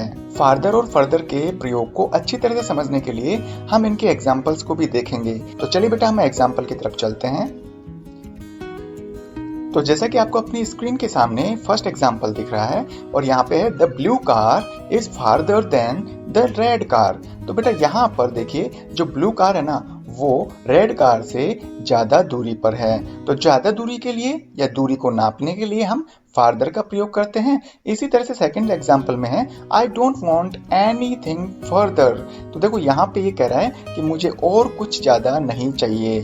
तो जो फर्दर का प्रयोग है ना यहाँ पर मांगने की इच्छा को बता रहा है कि भाई आपको और कुछ आगे चाहिए क्या। तो यहाँ पे आगे का मतलब दूरी से नहीं है, आगे का मतलब है कि आपको और कुछ ज्यादा चाहिए क्या। अगर हम थर्ड एग्जांपल की बात करें तो यहाँ पे है डू यू वांट टू से फर्दर, कि क्या आप आगे और कुछ कहना चाहते हैं। तो सेम थिंग बेटा यहाँ पे वही है कि आगे का मतलब यहाँ पर दूरी नहीं है, आगे का मतलब है कि भाई वो और कुछ आगे कहना चाहता है क्या, मतलब कुछ आगे चीजें जोड़ना चाहता है क्या। तो इस तरह से फर्दर का प्रयोग आगे चीजों को जोड़ने के लिए किया जाता है, जबकि जो फार्दर है उसका प्रयोग दूरी के लिए किया जाता है। ठीक इसी तरह से यदि हम ऑल और होल के कंफ्यूजन को दूर करना चाहें तो पहले इनके बारे में कुछ बेसिक जानकारी हमें जुटानी होगी। जैसे ऑल का प्रयोग भी सब और संपूर्ण चीजों को दर्शाने के लिए किया जाता है, जबकि होल जो है उसका प्रयोग भी हम सब और संपूर्ण चीजों के लिए करते हैं। लेकिन बेटा सबसे मेजर जो डिफरेंस है वो ये है कि ऑल का प्रयोग हम तब करते हैं जब संज्ञा की संपूर्ण संख्या या मात्रा बतानी हो। तो अगर हम होल का प्रयोग करें तो यहाँ पर संज्ञा के पूर्ण भागों को बताने के लिए हम होल का प्रयोग करते हैं। तो चलिए आगे कुछ एडवांस जानकारी और जुटाते हैं। होल का प्रयोग हम काउंटेबल और अनकाउंटेबल दोनों संज्ञाओं से पहले करते हैं, लेकिन यदि काउंटेबल संज्ञा हुई तो वो हमेशा बहुवचन रूप में होनी चाहिए। इसी के साथ में यदि हम होल का प्रयोग देखें ना तो बेटा यहाँ पर होल का प्रयोग केवल और केवल काउंटेबल नाउन से पहले किया जाता है, और वो काउंटेबल नाउन बेटा हमेशा सिंगुलर होना चाहिए। इसी के साथ में होल को थोड़ा सा और डिटेल से मैंने समझाने की कोशिश की है। यदि केवल होल लिखा हुआ है तो इसके बाद आने वाली संज्ञा जो होगी वो कॉमन नाउन होगी। कॉमन नाउन का मतलब तो जातिवाचक संज्ञा। इसी के साथ में यदि होल ऑफ आए तो होल ऑफ के बाद में हमेशा प्रॉपर नाउन का प्रयोग किया जाता है। तो चलिए इन नियमों को, इन अच्छी जानकारियों को हम एग्जाम्पल के थ्रू और मजबूत करने की कोशिश करते हैं। यदि हम फर्स्ट एग्जाम्पल की तरफ देखें तो यहाँ लिखा हुआ है I have sold all the books, कि मैंने मेरी सभी बुक्स जो हैं वो बेच दी हैं या बेच चुका हूँ। तो बेटा देखो यहाँ पे होल का प्रयोग हुआ है ना, तो होल के बाद में यदि काउंटेबल नाउन आ रहा है तो वो हमेशा बहुवचन संज्ञा में आना चाहिए और बहुवचन संज्ञा में ही है यहाँ पे। तो यहाँ पर बेटा जो बुक्स है ना वो सभी बुक्स की बात कर रहा है कि जितनी भी संख्या में उसके पास बुक्स थी वो सारी की सारी बुक्स उसने बेच दी। अगर हम सेकंड एग्जांपल की बात करें तो ये है she spent all the money, कि उसने अपने पास में जो भी पैसा था वो सारा का सारा खर्च कर दिया। अगर हम बात करें थर्ड सेंटेंस की तो यहाँ पे है दे अटैक्ड ऑन होल विलेज। तो बेटा देखो यहाँ पर उन्होंने पूरे गांव पर हमला किया है। अब पूरे गांव का मतलब यहाँ पे क्या है, चलो पहला नियम तो ये है कि जो होल का प्रयोग है वो विलेज से पहले हुआ है, ये काउंटेबल है और सिंगुलर है, तो इससे पहले मैंने होल का प्रयोग कर दिया। अब होल का प्रयोग करने के बाद में क्या पता चल रहा है, पता ये चल रहा है कि भाई उसने संपूर्ण यानी पूरे गांव पर हमला किया है ना, तो पूरे गांव में बेटा बहुत सारे मकान होते हैं ना, बहुत सारे लोग भी होते हैं, तो जो गांव का संपूर्ण भाग है उस पर उसने हमला किया है, इसलिए यहाँ पर हमने होल का प्रयोग कर दिया। अगर हम बात करें फोर्थ सेंटेंस की तो यहाँ पे लिखा हुआ है द होल दिल्ली। तो देखो मैंने आपको बताया था कि यदि केवल होल लिखा हुआ है तो उसके बाद में कॉमन नाउन का प्रयोग किया जाता है, जबकि मैंने यहाँ पे दिल्ली प्रॉपर नाउन का प्रयोग कर दिया। ठीक इसी तरह से फिफ्थ जो सेंटेंस है वहां पे लिखा हुआ है द होल ऑफ सिटी। तो देखो होल ऑफ के बाद में जो भी नाउन आएगा वो प्रॉपर नाउन आएगा, तो बेटा मैंने गलती से क्या कर दिया, सिटी जो कि यहाँ पे आना चाहिए था और जो दिल्ली है वो नीचे वाले फिफ्थ सेंटेंस में आना चाहिए था, तो इनको मैंने आपस में इंटरचेंज कर दिया और इसकी वजह से ये गलत हो गया। तो सेंटेंस नंबर फोर्थ कुछ इस तरह से होना चाहिए था द होल सिटी, और फिफ्थ सेंटेंस कुछ इस तरह से होना चाहिए था द होल ऑफ दिल्ली। तो उम्मीद है बेटा आपको होल और होल के बीच में जो डिफरेंस है वो समझ में आया होगा। इसी के साथ में आपको फादर और फर्दर के बारे में अब आगे कोई भी कंफ्यूजन नहीं रहेगा। यदि फिर भी कोई कंफ्यूजन है या कोई भी दिक्कत आपके सामने आती है तो बेटा आप मुझे कमेंट करके पूछ सकते हैं, आपके कमेंट का रिप्लाई मैं जरूर से दूंगा बेटा। यदि वीडियो अच्छा लगा है तो इसे लाइक करिएगा, अपने फ्रेंड्स में इसको जरूर शेयर करिएगा। यदि आप चाहते हैं कि भाई इसी तरह के वीडियोस आपके पास कंटिन्यू रेगुलर आते रहें तो बेटा इसके लिए आप मेरा चैनल सब्सक्राइब कर सकते हैं। यदि हम बात करें अदर और अनदर के प्रयोग में क्या डिफरेंस है तो बेटा आप ध्यान रखना, अदर और अनदर दोनों का जो हिंदी अर्थ होता है ना वो तो सेम ही होता है और वो होता है बेटा दूसरा, लेकिन अदर का प्रयोग बिल्कुल अलग कैटेगरी वाले दूसरे के लिए हम प्रयोग करते हैं अदर का, जबकि अनदर का प्रयोग हम ऐसी दूसरी संज्ञा के लिए करेंगे जो कि उसी कैटेगरी की हो। साथ ही साथ में आपको ये भी ध्यान रखना होगा कि जो अदर है वो सिंगुलर और प्लूरल दोनों प्रकार की संज्ञाओं से पहले प्रयोग किया जा सकता है, लेकिन ध्यान रखना अनदर का जो प्रयोग होता है ना वो हमेशा सिंगुलर नाउन से पहले ही किया जाता है। तो चलिए बेटा इनको एग्जाम्पल के थ्रू और बेहतर तरीके से समझने की कोशिश करते हैं। जैसा कि मैंने यहाँ पे फर्स्ट एग्जाम्पल में लिखा है I will give a pen to Sachin, कि मैं सचिन को एक पेन दूंगा। She will give other pen, और जो वो है ना वो भी उसको दूसरा पेन देगी, लेकिन किस कैटेगरी वाला, बिल्कुल अलग। जैसे मान लो मैंने सचिन को सेलो पेन दिया है तो बेटा वो जो लड़की है वो उसको दूसरा कैटेगरी का पेन देंगी। अब दूसरे कैटेगरी का मतलब हो सकता है रिनोल्ड का पेन दे दे, है ना। तो अब बात आपको समझ में आ गई होगी कि अदर का प्रयोग हम कैसे करते हैं। इसी के साथ में यदि हम अनदर के प्रयोग को समझना चाहें तो सेकंड एग्जाम्पल इसका सबसे बेस्ट एग्जाम्पल है I will give a pen to Sachin, मैं सचिन को एक पेन दूंगा, लेकिन she will give another pen, लेकिन वो भी सचिन को पेन देगी लेकिन दूसरा वाला। अब यहाँ पर दूसरे का मतलब क्या है, जैसे मान लीजिए मैंने सचिन को सेलो वाला पेन दिया तो बेटा वो भी सचिन को सेलो वाला ही पेन देगी। अगर हम बात करें थर्ड एग्जाम्पल की तो यहाँ पे लिखा हुआ है he gave me another toys. तो बेटा मैंने आपको अभी बताया था कि अनदर के बाद में यदि हम संज्ञा का प्रयोग करना चाहते हैं तो बेटा जो वो संज्ञा है वो हमेशा एक वचन में ही होगी, जबकि मैंने यहाँ पर अनदर टॉयज जो कि बहुवचन संज्ञा है ये लिख दिया है, इसकी वजह से पूरा सेंटेंस गलत हो गया। तो सही सेंटेंस इस तरह से होगा he gave me another toy. अगर हम बात करें फोर्थ सेंटेंस की तो इसमें लिखा हुआ है I want to take another 5 hour. तो जैसा कि मैंने आपको कहा था कि अनदर के बाद में यहाँ पे संज्ञा क्या आ रही है, आवर, जो कि एक वचन है। और नियम भी हमें तो यही कहता है कि भाई अनदर का जो प्रयोग है ना वो सिंगुलर नाउन से पहले किया जाता है। लेकिन बेटा ध्यान रखना, यदि नाउन से पहले कोई न्यूमरल एडजेक्टिव आ जाए, बहुवचन वाली कोई नंबर आ जाए, जैसे यहाँ पे 5 है, वो बहुवचन है ना, जैसे 2, 3, 4, 5, 10 और उसके आगे कोई भी संख्या आ सकती है, लेकिन वो बहुवचन संख्या होनी चाहिए। तो यदि संज्ञा से पहले किसी भी प्रकार की बहुवचन संख्या का प्रयोग हो रहा है तो बेटा उसके बाद में आने वाली जो संज्ञा है वो बहुवचन होगी। तो सेंटेंस कुछ इस तरह से होगा, I want to take another 5 hours। उम्मीद है बेटा आपको अब अनदर और अदर के प्रयोग में कोई भी कंफ्यूजन नहीं होगा। अब इसके बाद में हम देखेंगे बेटा ईच और एवरी के प्रयोग में क्या डिफरेंस है। अगर हम बात करें ईच और एवरी के प्रयोग के बारे में तो बेटा ईच और एवरी दोनों का हिंदी अर्थ प्रत्येक ही होता है। लेकिन बेटा ईच का जो प्रयोग है ना, 2 या 2 से अधिक जो भी संज्ञाएं हैं उनमें से प्रत्येक के बारे में बात करनी हो तो हम ईच का प्रयोग करेंगे। लेकिन एवरी का प्रयोग बेटा केवल 2 से अधिक संज्ञाओं में से प्रत्येक के बारे में बात करनी हो तो हम एवरी का प्रयोग करेंगे। ईच का प्रयोग 2 या 2 से अधिक संज्ञाओं के लिए भी हो सकता है, लेकिन एवरी का प्रयोग हमेशा 2 से अधिक संज्ञाओं के लिए होता है, चाहे वो 3 हो, 4 हो या 5 हो।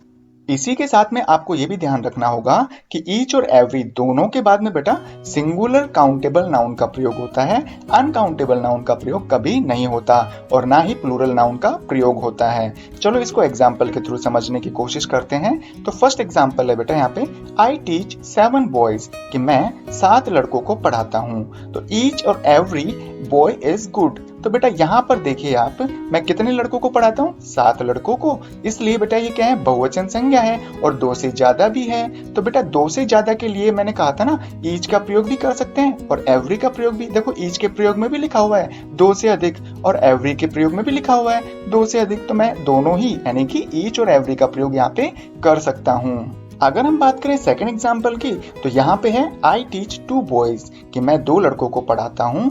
Every boys is good. तो बेटा मैंने गलती यहाँ पे ये की है कि यदि मैं केवल 2 संज्ञाओं के बारे में बात कर रहा हूँ ना तो उसके लिए मुझे ईच का प्रयोग करना चाहिए। और साथ ही साथ में मैंने दूसरी गलती और कर दी कि एवरी और ईच के बाद में यदि हम काउंटेबल नाउन का प्रयोग कर रहे हैं तो वो हमेशा सिंगुलर होना चाहिए। तो सेंटेंस कुछ इस तरह से होना चाहिए कि I teach 2 boys, each boy is good. अब बेटा हम ईच और एवरी के कुछ एडवांस रूल के बारे में भी डिस्कस कर लेते हैं ताकि आपको कुछ एडवांस नॉलेज भी मिल जाए। तो बेटा ईच और एवरी को बेहतर तरीके से समझने के लिए, इसका एक लेवल एडवांस करने के लिए मैंने यहाँ पर 2 रूल लिखे हैं, इनको भी आप ध्यान से सुनिएगा। तो बेटा देखो रूल नंबर फर्स्ट हमें ये कहता है कि यदि सेंटेंस में ईच और एवरी का प्रयोग प्रोनाउन के रूप में हो रहा हो और वो भी कौन सा प्रोनाउन? डिस्ट्रीब्यूटिव प्रोनाउन के बारे में हो रहा हो, तो बेटा आपको जब भी सेंटेंस में ईच और एवरी का प्रयोग करना हो तो इन बातों का ध्यान रखना होगा। तो जब भी आप डिस्ट्रीब्यूटिव प्रोनाउन के रूप में ईच एवरी का प्रयोग कर रहे हैं तो इस स्ट्रक्चर को कंठस्थ याद कर लीजिएगा। वो कुछ इस तरह से है, सबसे पहले आप ईच या एवरी का प्रयोग करेंगे, उसके बाद में ऑफ के बाद में दे का प्रयोग जरूरी है और उसके बाद में बेटा आपको बहुवचन संज्ञा का प्रयोग करना होगा। लेकिन साथ ही में ध्यान रखना जो भी वर्ब आएगी वो बहुवचन वाली नहीं आएगी, हमेशा सिंगुलर वर्ब का ही प्रयोग होगा। तो चलिए इसको भी समझते हैं एग्जाम्पल के थ्रू। जैसे यहाँ पर फर्स्ट एग्जाम्पल है, every of the 2 students are weak. तो बेटा देखो यहाँ पर एवरी का प्रयोग डिस्ट्रीब्यूटिव प्रोनाउन के रूप में किया जा रहा है। तो चलो इसकी गलतियां तो हम बाद में करेंगे, पहले मैं आपको दोनों सेंटेंस पढ़ के बता देता हूँ। तो बेटा देखो फर्स्ट सेंटेंस में भी एवरी लिखा हुआ है, सेकंड में भी एवरी लिखा हुआ है। तो फर्क कैसे करें कि भाई ये तो डिस्ट्रीब्यूटिव प्रोनाउन है और ये डिस्ट्रीब्यूटिव एडजेक्टिव है। तो देखो फर्क करने का मतलब ये है, एवरी और उसके बाद आने वाले नाउन के बीच में अगर ऑफ आ रहा है तो मतलब एवरी या ईच डिस्ट्रीब्यूटिव प्रोनाउन है और एवरी और उसके बाद में आने वाले नाउन के बीच में कुछ भी नहीं आ रहा है तो बेटा हम कहेंगे कि जो एवरी और ईच है वो क्या है? Distributive adjective. तो चलिए अब दोबारा से हम फर्स्ट एग्जांपल को देखते हैं। Every of the 2 students are weak. तो बेटा यहाँ पर एवरी का प्रयोग डिस्ट्रीब्यूटिव प्रोनाउन के रूप में हो रहा है क्योंकि यहाँ पे एवरी के बाद में ऑफ का प्रयोग किया जा रहा है। तो बेटा आपको ध्यान में रखना ये था कि एवरी के बाद में आने वाली संज्ञा तो प्लूरल है, लेकिन बेटा यहाँ पर जो वर्ब है वो प्लूरल है, जबकि होनी क्या चाहिए थी? सिंगुलर वर्ब होनी चाहिए थी। अब आप कहोगे सर यहाँ पे जो संज्ञा है ना वो तो प्लूरल है, तो प्लूरल संज्ञा के लिए हम प्लूरल वर्ब का यूज करते हैं। लेकिन बेटा आप ये ध्यान से तो देखो, यहाँ पर जो वर्ब आ रही है वो स्टूडेंट्स के अकॉर्डिंग नहीं, एवरी के अकॉर्डिंग आ रही है कि भाई हमारे पास में 2 स्टूडेंट है ना, तो उन 2 स्टूडेंट्स में प्रत्येक के बारे में हम बात कर रहे हैं ना, तो प्रति प्लस एक मतलब हर एक के बारे में बात कर रहे हैं, तो बेटा एक वचन वर्ब का ही तो प्रयोग होगा। ठीक इसी तरह से सेकंड एग्जांपल देखें तो वो है एवरी स्टूडेंट इज वीक। तो ये एग्जांपल मैंने इसलिए लिखा था कि भाई आपको ये पता चल जाए कि ईच एवरी कब डिस्ट्रीब्यूटिव प्रोनाउन होता है और ईच एवरी कब डिस्ट्रीब्यूटिव एडजेक्टिव होता है। तो सेकंड एग्जांपल में एवरी जो है वो डिस्ट्रीब्यूटिव एडजेक्टिव है, क्योंकि एवरी के जस्ट बाद में नाउन आ गया, न कि ऑफ आया है। अगर हम थर्ड एग्जांपल की बात करें तो यहाँ पे लिखा हुआ है each of the 10 girl was intelligent. तो बेटा यहाँ पर देखिए ईच का प्रयोग आपको पता है ना, 2 से ज्यादा संज्ञाओं के लिए किया जाता है। तो बेटा यहाँ पर हमने गलती की है संज्ञा को लेकर। तो देखो सीधी सी बात है, ईच ऑफ मतलब ये क्या है, डिस्ट्रीब्यूटिव प्रोनाउन के रूप में ईच का इस्तेमाल हो रहा है। तो हम क्या करेंगे, यहाँ पर जो आने वाली संज्ञा है वो प्लूरल में होनी चाहिए। तो सेंटेंस कुछ इस तरह से होगा, each of the 10 girls was intelligent. ठीक इसी तरह से यदि हम रूल नंबर 2 की बात करें तो ये कहता है हमें कि भाई यदि वाक्य में ईच और एवरी का प्रयोग डिस्ट्रीब्यूटिव एडजेक्टिव के रूप में किया जा रहा है तथा इनके बाद में प्लूरल नंबर का कोई प्रयोग हो रहा है ना, तो आने वाली संज्ञा बहुवचन रूप में लिखेंगे। तो बेटा ये जो नियम है वो ठीक अदर और अनदर की तरह ही है। तो इसको एग्जाम्पल में हम देखते हैं। I have punished every 9 girl। तो बेटा इसका हिंदी अर्थ होगा कि जो 9 लड़कियां थी उनमें से प्रत्येक लड़की को मैंने पनिशमेंट दी है। तो यहाँ पर बेटा देखिए एवरी के बाद में जो 9 है वो नंबर है और बहुवचन रूप में है ना, भाई 2 से ज्यादा है तो ये बहुवचन रूप ही तो हुआ। तो जो बहुवचन नंबर आते हैं या जो प्लूरल नंबर आते हैं तो उसके बाद में यदि संज्ञा का प्रयोग करना है तो हमें वहां पर संज्ञा का प्रयोग बहुवचन रूप में ही करना होगा। तो सेंटेंस कुछ इस तरह से होगा, I have punished every 9 girls। तो बेटा उम्मीद है आपको अदर अनदर साथ में ईच और एवरी का प्रयोग अच्छी तरह से समझ में आ गया होगा और इनसे रिलेटेड जो भी कंफ्यूजन आज तक आपके दिमाग में था वो अब नहीं रहेगा। यदि वीडियो अच्छा लगा है तो बेटा इसे लाइक करिएगा, अपने फ्रेंड्स में इसे जरूर शेयर करिएगा। यदि बेटा हम दिस और दैट के प्रयोग के बारे में देखें तो बेटा दिस और दैट दोनों का प्रयोग बेटा काउंटेबल और अनकाउंटेबल नाउन से पहले किया जाता है। काउंटेबल नाउन वो नाउन होती है जिनको कि हम गिन सकते हैं और जिनका बहुवचन बनाया जा सकता है, लेकिन अनकाउंटेबल नाउन वो नाउन होते हैं जिनका हम बहुवचन नहीं बना सकते और जिनको ना हम गिन सकते हैं। यदि हम बात करें कि दिस और दैट में अंतर क्या है, मतलब इनके प्रयोग को लेकर इनमें क्या डिफरेंस है, तो बेटा दिस का प्रयोग हम नजदीक वाली संज्ञा के लिए करते हैं जबकि दैट का प्रयोग हम दूर वाली संज्ञा के लिए किया करते हैं। यदि हम बात करें दिस और दैट के बारे में तो बेटा दिस और दैट दोनों ही बेटा डिस्ट्रीब्यूटिव प्रोनाउन है, साथ में दिस और दैट दोनों ही डिस्ट्रीब्यूटिव एडजेक्टिव है। तो बेटा आपको मैं आगे चलकर इस वीडियो में ये बताऊंगा कब तो दिस और दैट डिस्ट्रीब्यूटिव प्रोनाउन होता है और कब डिस्ट्रीब्यूटिव एडजेक्टिव के रूप में दिस और दैट का प्रयोग किया जाता है। तो चलिए बेटा इन रूल्स को अच्छी तरह से समझने के लिए अब हम एक्सरसाइज की तरफ चलते हैं ताकि दिस और दैट का प्रयोग आप अच्छी तरीके से समझ पाओ। यदि हम फर्स्ट एग्जाम्पल की बात करें तो इसमें लिखा हुआ है this house is very beautiful, कि ये घर बहुत ही सुंदर है। तो देखिए बेटा दिस के बाद में जो भी संज्ञा आ रही है वो काउंटेबल है। यदि हम सेकंड एग्जाम्पल की बात करें तो यहाँ पे भी बेटा सेंटेंस तो पहले वाला ही है लेकिन मैंने यहाँ पे दैट का प्रयोग कर दिया। तो अब यहाँ पर दिस और दैट में फर्क ये है कि भाई आप रास्ते में जा रहे थे तो जो एक घर था जो कि आपके नजदीक था वो भी सुंदर है, लेकिन जो दूर वाला घर है वो भी बेटा सुंदर है। तो इसका मतलब दिस का प्रयोग यदि हम हाउस से पहले करते हैं तो वो जो हाउस था वो नजदीक वाला था, मतलब आपसे और उस घर के जो बीच की दूरी थी वो कम थी, लेकिन दैट का प्रयोग किया तो आप और उस घर के बीच की दूरी थोड़ी ज्यादा थी दिस के कंपैरिजन में। यदि हम थर्ड एग्जाम्पल की बात करें तो इसमें लिखा हुआ है this juice is so tasty. तो बेटा जो दिस का प्रयोग है ना वो जूस से पहले हो रहा है। जूस का मतलब होता है शरबत। तो बेटा ये जो जूस है वो अनकाउंटेबल नाउन होता है। तो अनकाउंटेबल नाउन से पहले भी आप आवश्यकता अनुसार दिस का प्रयोग कर सकते हैं। यदि हम फोर्थ एग्जाम्पल की बात करें तो यहाँ पे लिखा हुआ है that T was served by his wife, कि वो जो चाय है उसकी पत्नी के द्वारा परोसी गई थी या पकड़ाई गई थी या फिर आपको दी गई थी। तो यहाँ पर जो टी आ रहा है उससे पहले हमने दैट का प्रयोग किया है। टी क्या है, यहाँ पे अनकाउंटेबल नाउन है और अनकाउंटेबल नाउन से पहले हम दिस और दैट दोनों का प्रयोग कर सकते हैं। अगर हम फिफ्थ एग्जाम्पल की बात करें तो यहाँ पे लिखा हुआ है दैट इज ब्लैक टी। तो बेटा यहाँ पे मैंने आपको ये एग्जाम्पल इसलिए लिखा था ताकि मैं आपको ये अंतर करना बताऊं कि दिस और दैट कब डिस्ट्रीब्यूटिव एडजेक्टिव होते हैं और कब डिस्ट्रीब्यूटिव प्रोनाउन होते हैं। तो बेटा ऊपर के जितने भी 4 एग्जाम्पल आपके सामने हैं उनमें दिस और दैट के जस्ट बाद में किसी नाउन का प्रयोग हो रहा है। तो ध्यान रखिएगा, यदि दिस और दैट के बाद में नाउन का प्रयोग होता है तो इसका मतलब ये है कि दिस और दैट डिस्ट्रीब्यूटिव एडजेक्टिव है। लेकिन 5th एग्जाम्पल में आप देखिएगा दैट के बाद में इज मतलब हेल्पिंग वर्ब का प्रयोग किया जा रहा है। तो ध्यान रखिए, दिस और दैट के बाद में यदि हेल्पिंग वर्ब या मेन वर्ब में से किसी एक का प्रयोग होता है तो मतलब ये हुआ कि दिस और दैट डिस्ट्रीब्यूटिव प्रोनाउन है। अगर हम दिस और दैट के एडवांस रूल के बारे में बात करें जो कि आपने अपनी लाइफ में कभी नहीं देखा होगा, जिन्होंने सुना है, जिन्होंने पढ़ा है उनके लिए बधाई हो। लेकिन बेटा अब इस रूल के बारे में हम देखते हैं। यदि 2 सिंगुलर नाउन, ध्यान रखिएगा, 2 सिंगुलर नाउन एंड से जुड़े हुए हो तो जो अंतिम संज्ञा होती है मतलब जो लास्ट वाला नाउन होगा उसके लिए हम दिस का प्रयोग करेंगे। लेकिन जो पहली वाली संज्ञा होगी यानी कि फर्स्ट वाला जो नाउन होगा उसके लिए हम दैट का प्रयोग करेंगे। तो चलिए इसको एग्जाम्पल के थ्रू समझते हैं। Cow and horse are useful animals, कि जो गाय और जो घोड़ा है ना वो बहुत ही उपयोगी जानवर होते हैं।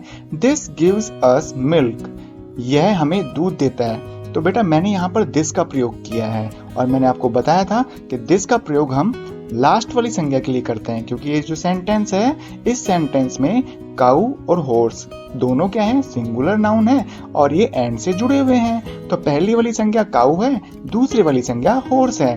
तो बेटा दिस का प्रयोग किसके लिए करते हैं हम, ध्यान दीजिए अच्छी तरह से, अंतिम संज्ञा के लिए यानी कि जो लास्ट वाली जो नाउन है या दूसरे नंबर की जो नाउन है उसके लिए। और यहाँ पर दूसरे नंबर का नाउन क्या है, हॉर्स। तो जरा सोचिए, दिस गिव्स अस मिल्क, क्या घोड़ा हमें दूध देता है? गलत प्रयोग हो गया ना। तो इसलिए यहाँ पर दिस के जगह क्या आना चाहिए था, दैट। अगर हम इस सेंटेंस में आगे बढ़े तो यहाँ पे लिखा हुआ है and that carries us from one place to another, और वो हमें एक स्थान से दूसरे स्थान तक ले जाने में मदद करता है।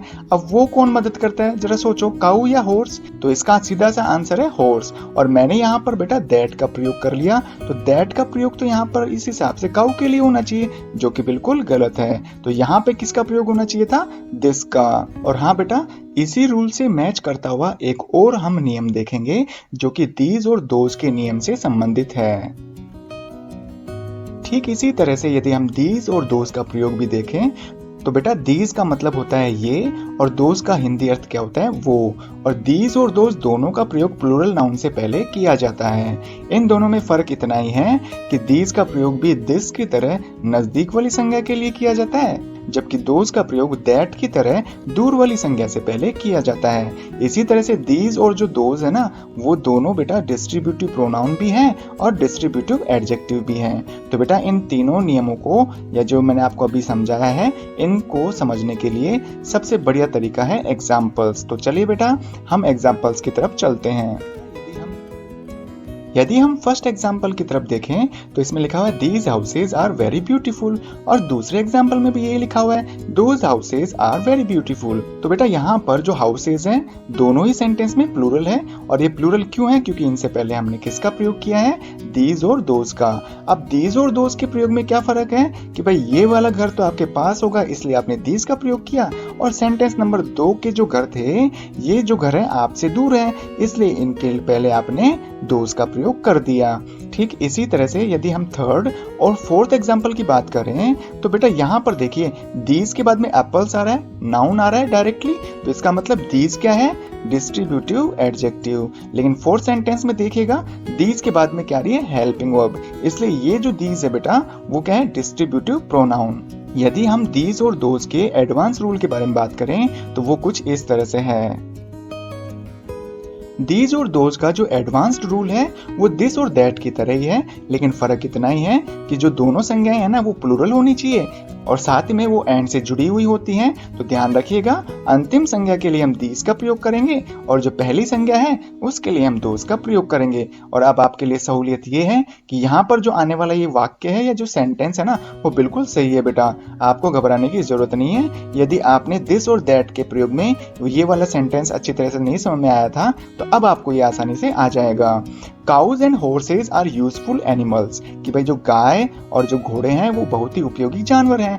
दोज गिव अस मिल्क, कि भाई वो हमें क्या देती हैं, दूध देती हैं। तो बेटा दोज का प्रयोग हम पहली संज्ञा के लिए करेंगे या दूसरी संज्ञा के लिए? तो बेटा दोज का प्रयोग हम पहली संज्ञा के लिए करेंगे। तो यहाँ पर इसका प्रयोग सही है कि जो ये है ये क्या देती है, दूध देती है, और एक्चुअल में गाय दूध ही तो देती है। And these carries us from one place to another, और जो ये हैं वो हमें एक स्थान से दूसरे स्थान पर ले जाने में मदद करते हैं। अब ये कौन मदद करते हैं? तो देखने पर पता चलता है कि जो दीज है उसका प्रयोग हम अंतिम संज्ञा के लिए करते हैं। अब जो यहाँ पे अंतिम संज्ञा कौन सी है, मतलब ये पहली तो ये दूसरी संज्ञा, तो ये जो दूसरी संज्ञा है हॉर्स है, और घोड़ों का काम ही तो होता है हमें एक स्थान से दूसरे स्थान पर ले जाने के लिए। तो उम्मीद है बेटा आपको दिस और दैट साथ में दीज और दोज का प्रयोग अच्छी तरह से समझ में आ गया होगा। यदि फिर भी कोई कंफ्यूजन है इस टॉपिक से रिलेटेड तो बेटा आप मुझे कमेंट करके अपनी प्रॉब्लम शेयर कर सकते हैं। मैं आपकी प्रॉब्लम को जितना जल्दी हो सके उतना जल्दी सोल्व करने की कोशिश करूंगा। यदि मैं ईदर की बात करूं तो बेटा ईदर का मतलब होता है दो में से कोई एक। मान लीजिए आपके सामने कोई दो संज्ञा है और उनमें से किसी एक को चुनना है तो हम ईदर का प्रयोग करते हैं। इसी के साथ बेटा आपको ये भी जानना बहुत जरूरी है कि जो ईदर और ईदर ऑफ, इनमें बेटा जमीन आसमान का फर्क होता है। ईदर जो है वो डिस्ट्रीब्यूटिव एडजेक्टिव है, जबकि ईदर ऑफ डिस्ट्रीब्यूटिव प्रोनाउन है। और बेटा आप हमेशा ध्यान रखिएगा, ईदर को आप आइदर भी बोलेंगे ना तो भी बेटा कोई प्रॉब्लम वाली बात नहीं है। इन दोनों का प्रोनाउंसिएशन आप ईदर और आइदर दोनों में से कोई सा भी एक कर सकते हैं। यदि हम बात करें ईदर की तो बेटा ईदर के बाद में आपको हमेशा सिंगुलर नाउन का प्रयोग करना है, और वो जो सिंगुलर प्रोनाउन है बेटा वो काउंटेबल होना चाहिए, अनकाउंटेबल नाउन नहीं होना चाहिए। इसी के साथ यदि हम ईदर ऑफ की बात करें तो बेटा ईदर ऑफ के बाद में हमेशा प्लूरल नाउन का प्रयोग किया जाता है। तो चलिए बेटा इन सभी चीजों को हम एग्जाम्पल से बेहतर तरीके से सीखने की कोशिश करते हैं। यदि हम फर्स्ट एग्जाम्पल की बात करें तो बेटा फर्स्ट एग्जाम्पल में लिखा हुआ है ईदर बॉय इज ऑनेस्ट। मतलब ये है कि भाई आपके सामने दो लड़के खड़े हुए हैं। अब दो लड़कों में से कोई एक, ईदर का मतलब क्या होता है, दो में से कोई एक। तो दो लड़के जो हैं उनमें से कोई एक जो है ना वो क्या है, ईमानदार है। ध्यान रखिएगा यहाँ पे दोनों के दोनों जो बॉयज है ना वो ईमानदार नहीं है, उनमें से कोई एक ईमानदार है। अगर हम सेकंड एग्जाम्पल की बात करें तो यहाँ पे लिखा हुआ है either of the boys is honest. तो बेटा यहाँ पर बॉयज लिखा हुआ है लेकिन हमें यहाँ पर स्पष्ट रूप से पता नहीं चल रहा कि वो बॉय कितने हैं। तो मैंने आपको कहा था कि भाई ईदर का प्रयोग हम दो में से किसी एक के लिए करते हैं। तो यहाँ पर बॉयज का मतलब है टू बॉयज से। अगर बेटा हम दोनों सेंटेंसेस की बात करें ना तो यहाँ पर इनके हिंदी अर्थ को लेकर कोई डिफरेंस नहीं है, लेकिन बेटा यहाँ पर मैंने आइदर डिस्ट्रीब्यूटिव एडजेक्टिव के रूप में यूज किया है क्योंकि इसके बाद में नाउन आ रहा है डायरेक्ट। और यदि हम सेकंड एग्जांपल की बात करें तो यहाँ पर मैंने बेटा ईदर ऑफ का प्रयोग किया है। तो ईदर ऑफ क्या है बेटा, डिस्ट्रीब्यूटिव प्रोनाउन, और इसके जस्ट बाद में जो नाउन आएगा वो हमेशा प्लूरल आएगा बेटा। और इस प्लूरल नाउन के बाद में जो हेल्पिंग वर्ब आएगी वो बेटा आएगी एक वचन वाली। अब आप कहोगे सर ये बॉयज तो बहुवचन है, मतलब प्लूरल है, एस लगा हुआ है ना, तो यहाँ पे हेल्पिंग वर्ब भी क्या आनी चाहिए, बहुवचन रूप वाली आनी चाहिए ना। लेकिन बेटा ऐसा बिल्कुल भी नहीं है। जरा आप अच्छी तरह से देखिए, ईदर का मतलब क्या होता है, दो में से एक, दोनों नहीं। तो जब एक की बात कर रहे हैं हम तो बेटा हेल्पिंग वर्ब यहाँ पर एक वचन सब्जेक्ट वाली तो आएगी। अगर हम बात करें थर्ड सेंटेंस की तो बेटा यहाँ पे लिखा हुआ है ईदर चेयर्स आर वुडन। तो यहाँ पे देखिए ईदर के बाद में हमेशा जो भी नाउन आएगा वो एक वचन में आएगा, और उसके बाद में जो वर्ब आएगी ना वो हमेशा एक वचन रूप वाली होगी। और इसी गलती की वजह से बेटा ये पूरा सेंटेंस गलत हो गया। तो सही सेंटेंस कुछ इस तरह से होता, ईदर चेयर इज वुडन, मतलब जो चेयर है वो दो हैं, उन दोनों चेयर में से कोई एक चेयर क्या है, लकड़ी की बनी हुई। ठीक इसी तरह से यदि हम फोर्थ सेंटेंस की बात करें तो यहाँ पे लिखा हुआ है either of the cooler throw cool air. तो बेटा देखो यहाँ पर ईदर ऑफ का प्रयोग हुआ है और ये डिस्ट्रीब्यूटिव प्रोनाउन है। तो बेटा ईदर ऑफ के बाद में हमेशा बहुवचन संज्ञा का प्रयोग होता है। तो पहली गलती तो हमने यहाँ पे ये कर दी। और इसी के साथ में यदि यहाँ पर हम बात करें थ्रो की तो बेटा जो थ्रो है वो प्रेजेंट इंडेफिनिट में फर्स्ट फॉर्म का प्रयोग होता है ना। तो कहने का मतलब ये है, ये जो पूरा सेंटेंस है ना वो प्रेजेंट इंडेफिनिट का पॉजिटिव सेंटेंस है। और जब हम एक वचन सब्जेक्ट के लिए काम में लेते हैं तो वो वर्ब होती है बेटा फिफ्थ फॉर्म। अब फिफ्थ फॉर्म कैसे बनती है, फर्स्ट फॉर्म में एस, ई एस और आई ई एस जोड़ दो। तो बेटा हमें यहाँ पर फिफ्थ फॉर्म का प्रयोग करना था क्योंकि ईदर ऑफ का प्रयोग हम एक वचन के रूप में करते हैं। तो सही सेंटेंस इस तरह से होगा, either of the coolers throws cool air. यदि हम बात करें नीदर के करेक्ट यूज के बारे में, तो थोड़ा हम पहले नीदर के बारे में जो बेसिक जानकारी है वो जुटा लेते हैं। तो बेटा ईदर और नीदर का जो यूज है, जो रूल्स हैं, सेम ही है, बस थोड़ा सा आपको पढ़ने की जरूरत है। तो यहाँ पर देखिए बेटा, नीदर जो है उसका हिंदी अर्थ होता है दो में से कोई नहीं। अगर नीदर का हम इस्तेमाल करते हैं तो ये डिस्ट्रीब्यूटिव एडजेक्टिव है। अगर हम नीदर ऑफ का इस्तेमाल करते हैं तो बेटा ये डिस्ट्रीब्यूटिव प्रोनाउन है। नीदर के बाद में भी सेम ईदर की तरह ही सिंगुलर काउंटेबल नाउन का प्रयोग होता है, जबकि नीदर ऑफ के बाद में हमेशा प्लूरल नाउन का प्रयोग किया जाता है। तो चलिए बेटा, नीदर के प्रयोग को अच्छी तरह से समझने के लिए इनके एग्जाम्पल्स को भी देख लेते हैं। तो बेटा सबसे पहले आपको ये ध्यान रखना होगा कि यहाँ पर जो एग्जाम्पल है ना वो ईदर के ही थे, बस मैंने क्या किया, ईदर की जगह नीदर का प्रयोग कर दिया। तो फर्स्ट एग्जाम्पल में देखिए, नीदर बॉय इज ऑनेस्ट, मतलब हमारे सामने दो लड़के हैं, उनमें से कोई भी लड़का ईमानदार नहीं है। यदि हम सेकंड सेंटेंस की बात करें तो इसका हिंदी अर्थ भी बेटा वही होगा। तो बेटा ईदर की तरह यदि नीदर के बाद में भी संज्ञा का प्रयोग हो रहा है तो ये क्या है बेटा, डिस्ट्रीब्यूटिव एडजेक्टिव, और नीदर ऑफ बेटा क्या होता है, डिस्ट्रीब्यूटिव प्रोनाउन। अगर हम थर्ड एग्जांपल की बात करें तो नीदर चेयर्स आर वुडन, तो बेटा इस सेंटेंस में ठीक वैसी ही गलती है जो कि हमने ईदर वाले प्रयोग में देखी थी। अगर हम फोर्थ एग्जांपल की बात करें तो यहाँ पर भी बेटा सेम वही गलती है जो कि हमने ईदर वाले में देखा था। यदि बेटा आपको ये थर्ड और फोर्थ एग्जांपल सही ढंग से समझ में नहीं आए तो बेटा आप मुझे कमेंट करिएगा, आपको समझा दूंगा। वैसे मुझे उम्मीद है कि आपको ये दोनों एग्जांपल्स, पॉइंट नंबर थर्ड और जो फोर्थ है वो अच्छी तरह से समझ में आ गए होंगे। अब बेटा आपको वीडियो के शुरू से ही एक कंफ्यूजन आपके दिमाग में हमेशा आ रहा होगा, और वो कंफ्यूजन ये है कि भाई ईदर का प्रयोग कब होता है, दो में से कोई एक, जबकि नीदर का प्रयोग दो में से कोई नहीं के अर्थ में हम करते हैं। लेकिन आपने अपने दिमाग में सोचा होगा कि भाई जब ईदर का प्रयोग दो में से किसी एक के लिए प्रयोग करते हैं तो फिर दो से अधिक में से किसी एक को चुनना हो तो किसका प्रयोग करेंगे।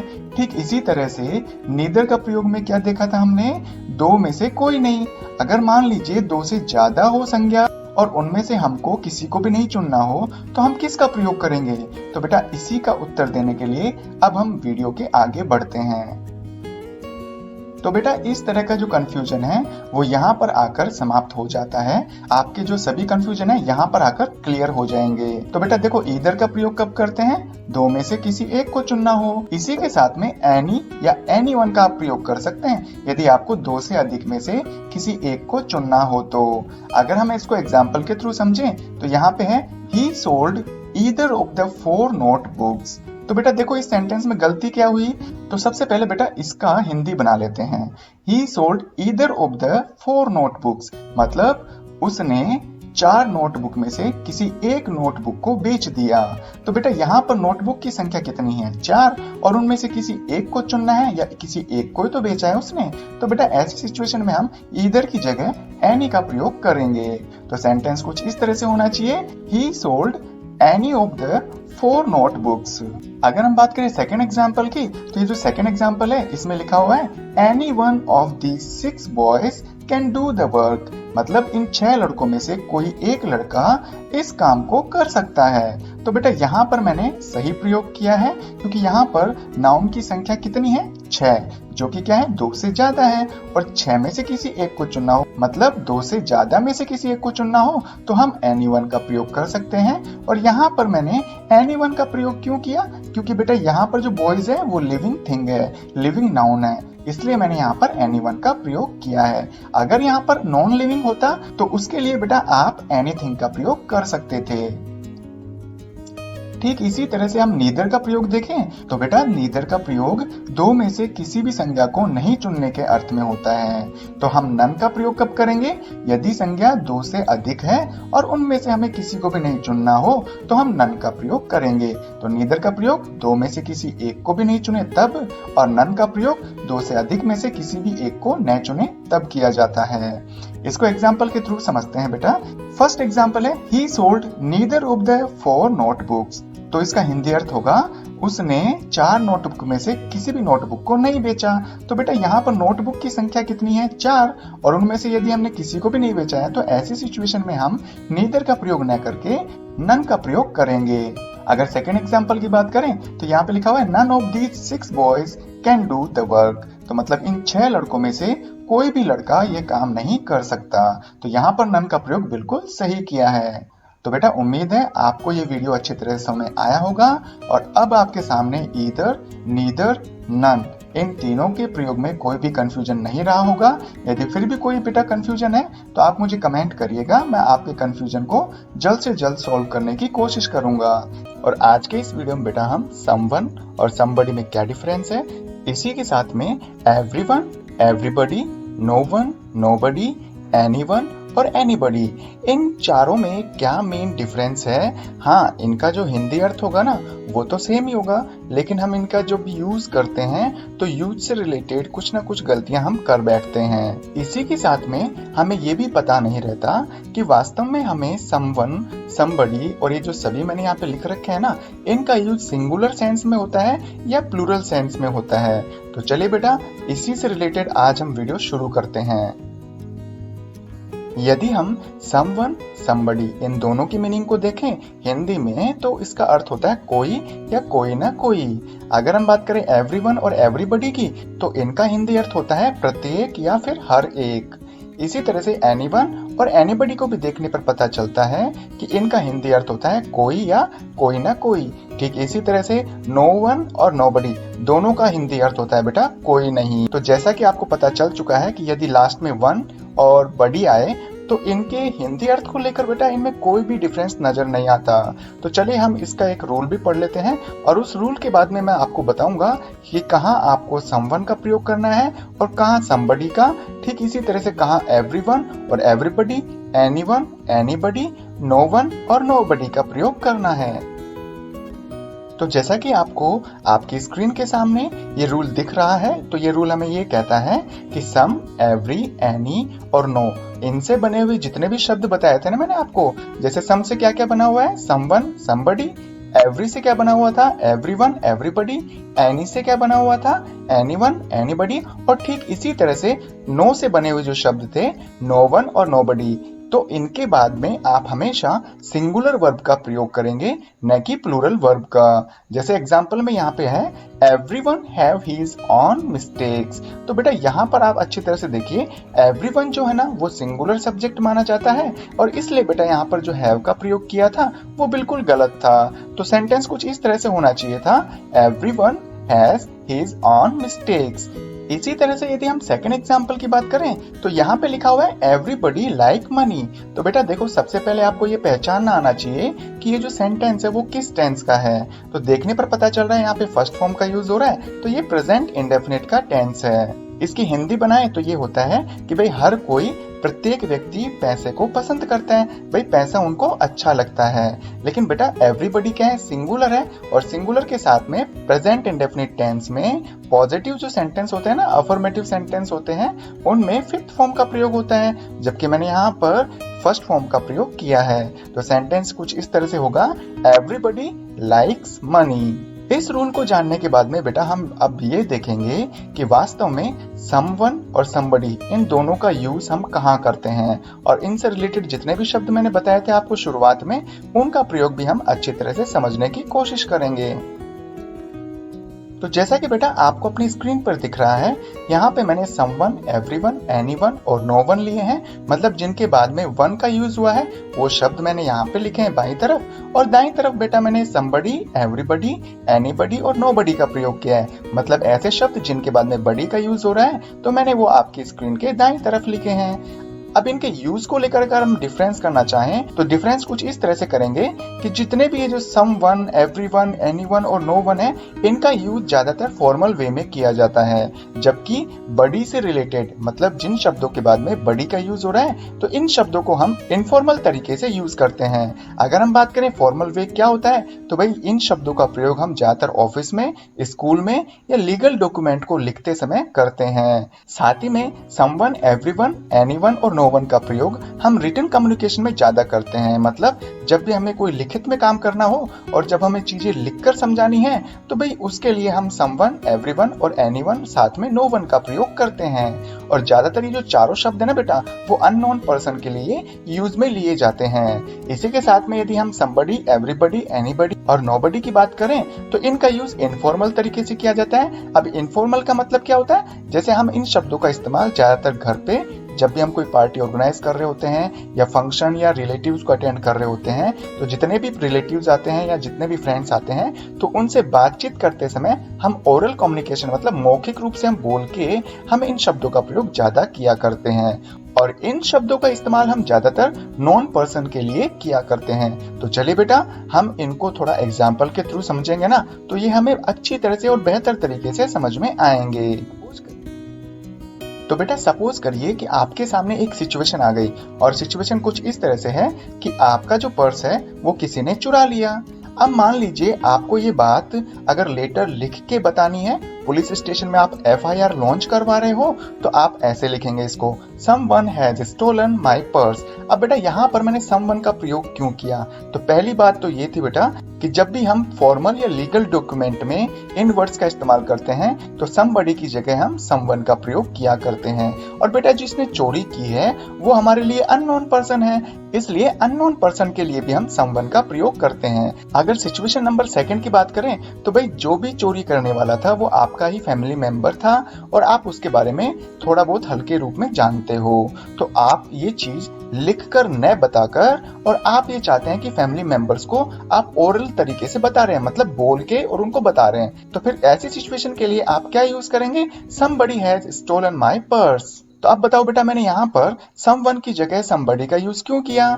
इसके 2 कारण हैं। पहला कारण तो ये है कि हम ये जो बात बता रहे हैं वो लिख कर नहीं बता रहे, हम केवल बोल के बता रहे हैं। और दूसरी बात ये है कि अब चोरी करने वाला कोई आपका फैमिली मेंबर है, इसलिए बेटा आप उसको जानते हो और जब भी हम नॉन पर्सन के बारे में बात करें तो उसके लिए हम somebody का यूज करते हैं। तो उम्मीद है बेटा आपको someone, somebody, everyone, everybody, anyone, anybody, no one और नोबडी के बारे में समझ में अच्छी तरह से आ गया होगा। और बेटा ये जो रूल है ना वो सभी के लिए अप्लाई है, चाहे वो एवरीवन हो, एवरीबडी हो, एनीवन हो या एनीबडी हो। यदि फिर भी कोई कंफ्यूजन है बेटा तो आप मुझे कमेंट करिएगा, मैं आपके कमेंट का रिप्लाई जरूर करूंगा। यदि वीडियो अच्छा लगा है तो इसे लाइक करिएगा, अपने फ्रेंड्स को इसको शेयर जरूर करिए।